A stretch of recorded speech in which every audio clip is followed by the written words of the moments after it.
Brazil's silent betrayal, how the left's return buried scandal and Amazon tears. Watch the video now. The Return in the Silence, a chronicle of selective outrage. The Brazilian political landscape has witnessed a phenomena of metamorphosis and convenience. The Workers' Party PT, once at the epicenter of corruption schemes like Mensalão and Operation Lava Jato, saw its old allies and key figures return to the game, wearing the cloak of support for the new cycle of power. The vicious cycle of kickbacks and alliances, the core of the critique lies in recent memory, the corruption that engulfed and the kickback money that financed campaigns for politicians across various parties, including the PT.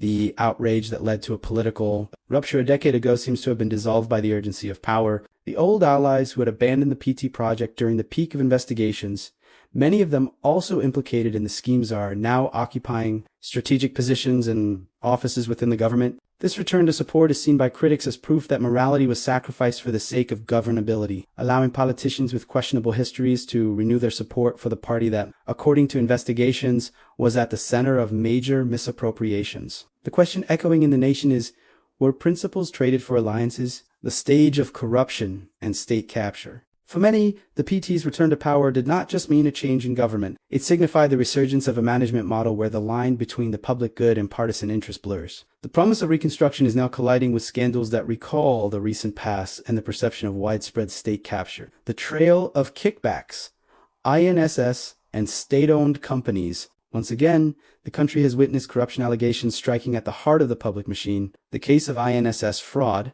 investigated and reported by the press, revealed the risk of criminal schemes operating within vital federal agencies, with the involvement of figures appointed by the current government supporting parties. This scandal is compounded by the broader criticism surrounding state-owned companies. These enterprises are once again viewed as employment havens for political allies. Leadership roles and board seats were created or reactivated to accommodate supporters, transforming what should be a public asset into a kind of luxury bench, where taxpayer money is squandered to maintain political cohesion. The efficiency and financial health of these companies are sacrificed for political support. Crisis of authority. The conduct of the STF, the situation worsens as we observe the crisis of credibility hitting the highest institutions. The Supreme Federal Court, STF, has been a target of controversy. Justices have come under fire and, in some cases, faced international sanctions or notes of repudiation for conduct that, in the view of their critics, oversteps the limits of judicial action. Brazil sees a power meant to be the balanced scale accused of acting with an ideological bias.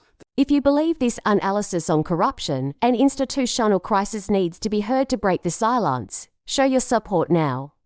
Like, comment, and most importantly, subscribe to ensure we continue to bring you the truth beyond the headlines.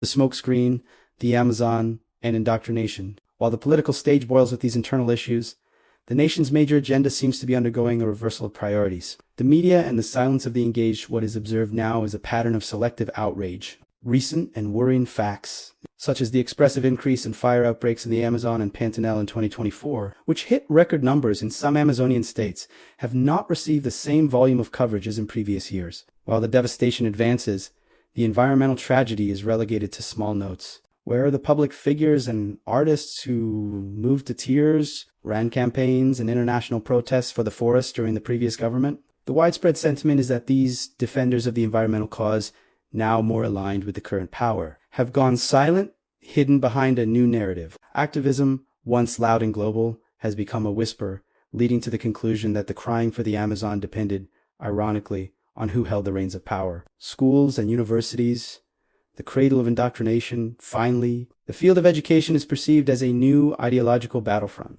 In many schools, colleges, and federal universities, the criticism is that the educational environment has become a center for indoctrination. Instead of promoting free and plural debate, there is a dominance of a single worldview, which stifles intellectual diversities and transforms knowledge into a mere instrument of political support. Reflective conclusion. This entire chronicle forces us to ask a larger question. In a country where ideology attempts to command, where facts are distorted, and where authorities prioritize the greed of power over the welfare of the people, the true crisis is not one of left versus right.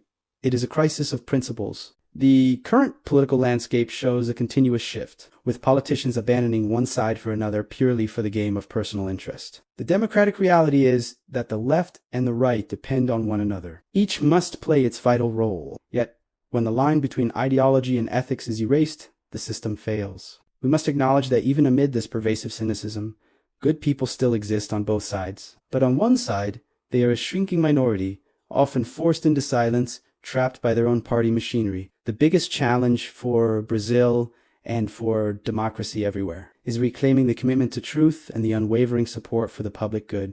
Don't let this chronicle of selective outrage disappear. Join those who seek the truth. Subscribe to the channel, hit the notification bell, and leave your comment about what you believe is behind Brazil's silence. Your voice is our strength.